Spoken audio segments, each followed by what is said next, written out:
Welcome to WiseUp University. It's your boy Josh Wise coming to you back live at WiseUp Fitness. Before we dive into it, I need you to like, subscribe, press that notification button. Now let's get straight to it. So I was asked, how do you outwork everyone? This is twofolded. I honestly don't care about people. Nike don't care about Reebok. Reebok might care about Nike, but I know Nike don't care about Reebok. I know Nike don't care about Adidas, especially when Kanye left. However, you do need to have that approach, but at the same time, it's not everyone, it's your self-doubt. It's how do you outwork your self-doubt. But let's go to the can't nobody outwork me. What does that look like? For me, since the beginning that I started, I won't say start competing, but since when I started playing athletics, the first thing I always did was to be fucking consistent. That's the number one thing. If you're consistent, you will beat damn near 90% of the population if you keep showing the fuck up. I've seen so many people that stopped in bodybuilding and stopped playing football, just stopped being active, literally fade away in life. So in me, I told myself football would not be my main goal. Like high school would not be the best time of my life. College won't be the best time of my life. Right now is not the best time of my life.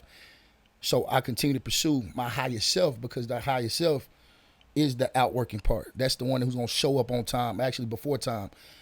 I have my gym. A lot of people get a gym and keep their fucking feet up. But that's when the work actually starts. So for every new level brings a new devil, so you have to conquer that demon. And so for me now, I went from best trainer in the city to the worst business owner in the city because I've never done this before. And the way that I outwork people to get better is continuous education. I buy mentors. Like I'm around supportive people. If it's not people, it's books. If not books, it's videos. If it's not videos, it's courses. So that's number one. I continue to learn. Number two, I show up every fucking day, no matter what. I remember a client told me, she was like, Josh, like, I drive 45 minutes to an hour to get to you because I've never seen somebody so consistent in their career. I don't care if I had COVID before COVID was a thing.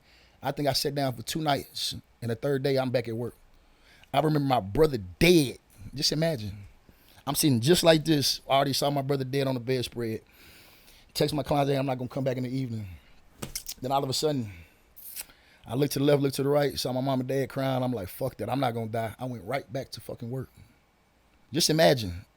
I know the first week I got this business, there was a guy who had a misunderstanding about his role in the gym. But he let somebody else take responsibility of his actions and ended up costing him a business because he let somebody else dictate his responsibilities. If you're a man, you have to be fucking thorough. That's number 3. Due diligence. If you're not diligent, you cannot dine with the kings. Let me pull up that verse. What verse is that? I like that because, again, in college I read Proverbs a chapter of Proverbs every day. So it's in me, but I just don't know the quotes.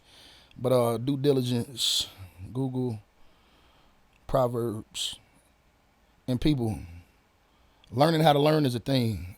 Like, when you ask me questions, you can ask Google. I literally look at you crazy as hell. Like, just ask the phone. Like, it's the information age. How do you know? Due diligence. I really want to quote that scripture. A lot of people think I'm the devil because I don't believe in the Jesus Christ, the man God, but I'm a very spiritual person. I'm a very avid learner and a very, very common sense man that knowledge is for everybody that you can use and apply if you use it wisely. There we go, 22:29. Do you see someone skilled in their work?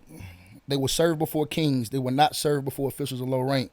That's the NIV version. The New Living Translation. Do you see any truly competent workers? They will serve kings rather than working for ordinary people. So just imagine like it's in the Bible, like do your diligence. Show up on time. Do the shit nobody else is doing. I worked the fucking front desk at 24-hour fitness. You think I was too good for that? Like I had a business degree. Yes, I was too good for that. But I'd rather do that than anything else because I understand my vision, my passion, my purpose. That was just a step. If you can't do the first step, how do you get to the top? A lot of people skip levels and get on the elevator rather than take the steps, and that's why they fall so fucking hard. So pay attention to that. Take the fucking steps. The elevator is broke. There is no more elevator. If the elevator gets stuck, then what? Then you stuck for life in an elevator in the game of life. Now, let me continue. Now, I need y'all to ponder that too. So if whatever career you chose, are you taking the steps or are you trying to take the elevator? Don't try to brown nose. Do the fucking work. You can't call yourself a boss if you're not a worker. You can't call yourself a king if you never was a soldier. I remember I was on my hands and knees scraping fucking rubber mats, horse stall mats, with a razor blade, 30 of them to get this gym set up by myself. Well, I had one help. Thank you, Courtney. That's a fucking soldier right there. But the guys that was in here, the bosses, nah, they didn't do it. But again, that's why I'm the king in this motherfucker. I put the work in. That's why I get the respect. If you want the respect, do the work. You can't get the respect without the work. Now, let me continue. Take fucking initiative. A lot of people would love to just feel entitled to somebody's status or economic gain just because they're around that person without taking initiative to make that the top guy day easier. What I did at 24 Hour Fitness, the way I got in here was I took pressure off my manager. I took pressure off my club manager. I took pressure off the staff. I put it on my shoulders to be the best that I could be to where everybody else ate. I remember I signed up 30 people at one time at 24 Hour Fitness. 30. I'm just a trainer, not assistant manager. This made me assistant manager. I was so good at my boot camps. I was getting 100 plus people in boot camps, my Nike training club. Then it got to the point to where people wanted more attention. They wanted something better, more than just dumbbells. So we laid out this thing called Project Mayhem. It was basically like small group training. And we launched that corporate, like district-wide because of me, because I had so much success. So I started with 8 people. Then we launched it out for the whole district. Then that 8 turned to 30 overnight. So I signed up 30 people at $200. That's $6,000 just like that. But I didn't train them all. Guess what I did? I passed them off to 5 other trainers. I took 8. They took the rest. So now I'm feeding people. But I took initiative with my platform and my hustle to expand other people's lives. Then as a manager, it became easy for me to duplicate that because, again, I'm the leader. I'm taking initiative. I'm looking at the bigger picture. It's not about Josh. It's about everybody else. So if everybody else eating and I'm getting a percentage off that, it's a win. But too many people want to be the man, not understanding the man is only the man because of the people that he's leading, not because of who he is and what he got. So understand, take initiative, but understand the leadership. You have to be a servant leader to withstand the trials and tribulations of entrepreneurship. If you're not serving, you're not a king. You're a clown. You're a joke. You're a jester. It's all about you. It can't be about you. Now, learn from others. That's what I said the first point, the mentorship. So I'm going to skip that. Now, this is where a lot of people run from getting cut. Diamonds get cut. They have to go through the cold. Cold turn, I think it's cold, right? They burn that shit and make it a diamond. They cut it every day to make it that fine little pretty ass diamond that you got, but it don't start off as that pretty little diamond. Be okay with getting feedback. Constructive criticism is constructive. It's building you up. So for every stone a hater throw at me, oh, yo, pair of whack. Cool, I'm glad you said that. Let me go figure out how to make it better. Now look, it went from hashtag WiseUp to I got manufacturers in Pakistan, I got manufacturers in India, I got manufacturers in China. So I use other people hate feedback to surpass their level of competence. So now I don't even hear them. Now they're asking me questions. Hey, how do you do that? How did you get those shorts? My socks, my shoes, my sandals, my floor mats. I can make whatever I want to make just because a lot of people just hating on me. But again, I use the hate as feedback because a lot of haters tell the truth, but just in a sour way. So don't be afraid to get cut. Pressure break pipes or pressure makes diamonds. What are you, a pipe or a diamond? Don't be so sensitive to life. You ain't going to get out of here alive. Also, be optimistic. I'm not thinking of the worst. I'm thinking of the best possible outcome. Yes, I'm prepared for the worst, but I'm not thinking about, oh, I'm skeptical. Oh, I'm not going to make it. I'm scared every fucking day, but I walk with the fear. There's a difference between a coward and a hero. I remember Gus Costamato, Mike Tyson, old trainer. He said the difference between a coward and a hero, the hero walks with his fear. The coward sits in his fear. So for me, is you have to be strong. You got to be courageous. Strength, courage, wisdom, tatted on me to withstand this game. If you don't, you're not going to win. So be optimistic. Stop being a fucking pessimist. Stop trying to be a skeptic. Because what you think you are, you will be. So everything that you put out, you will get back. I used to think very, very small, and all I got back was little crumbs, but now I want the fucking bread truck. That's why you see me doing these podcasts. I'm probably on episode 25. I don't know, what is this, 22, Daniel?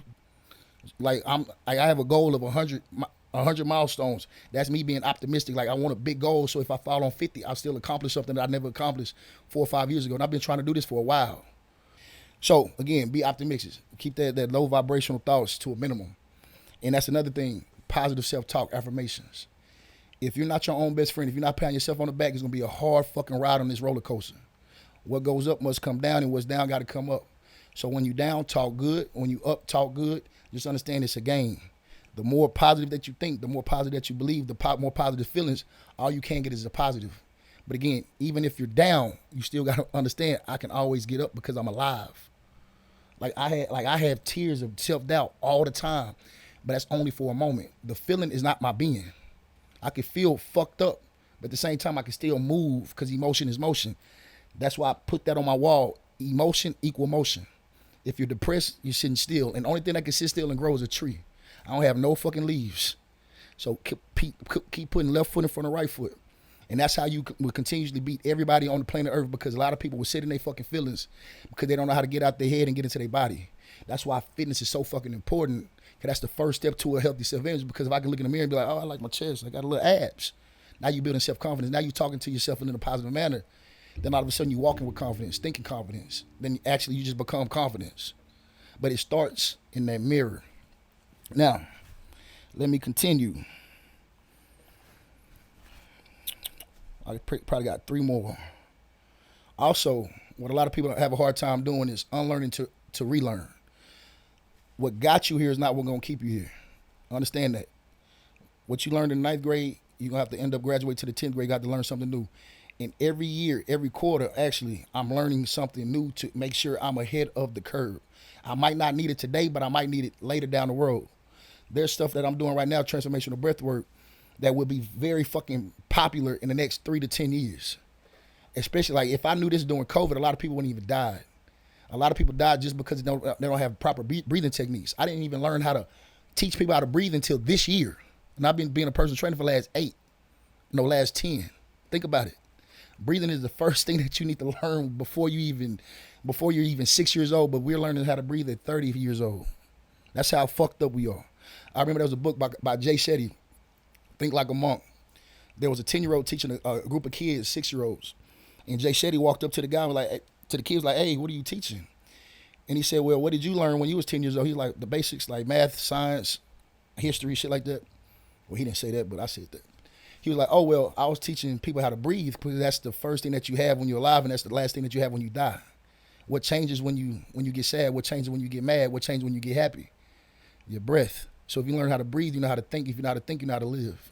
So that this little stuff like that, I'm out thinking the competition because people worried about a 6-pack ass but don't even know how to exhale. So if you don't even know how to exhale, how the fuck you gonna flex your ass or contract? So a lot of mind muscle activities, like that's what I'm learning now, how to get my clients body, mind, and breath all in one. Because a lot of trainers know the first thing clients do is hold their breath at the wrong spot when they're trying to do a squat, when they're trying to do a press. So it's just adding stress and dysfunction to the movement. And that's uncomfortable. They're not going to figure it out. So outthink your competition. So always learn more and more and more. And remember, know more, do more, be more. And the last one, you got to be a salesman. If you're not marketing yourself, if you're not putting yourself out there, if you're not doing a good job and telling the world about it, ain't nobody going to know you. If you don't have a website, how the fuck they going to come to you? Yes, you give them a business card. That business card get washed up in the washer and dryer every day. This is 2023. Like, if you don't have a website, if you don't have a call to action, if you don't have a submission checklist, you're playing the wrong game. This is 2023. This is not 1990 no more. This is not year 2000.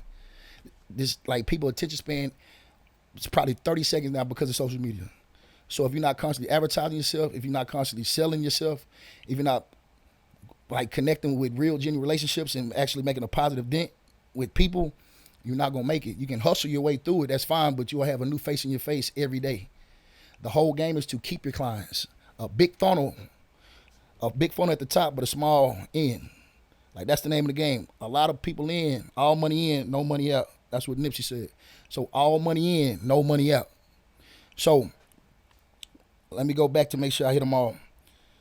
Learn more, get your mentor, take initiative, be fucking consistent, outthink your competition, put the work in every fucking day, keep learning from others. I think I already said that. Accept feedback. And the last one, be a fucking salesperson. I don't care if you don't like to sell. You sell every day with your relationships. You sell every day with your kids. You always trying to persuade somebody to do something. That is selling. So you might as well get good at it. And you might as well get paid for it. Because that's the most lucrative business in the world, selling. You don't have to sell your time. You can sell a project. You can sell a dream. I lied. Don't sell a dream. You can sell a purpose, but you always will be selling, no matter what. Either you the one buying or you the one selling. Like Baby Boy, guns and butter. You a consumer or you a seller. Think it through. I'll see you at the top.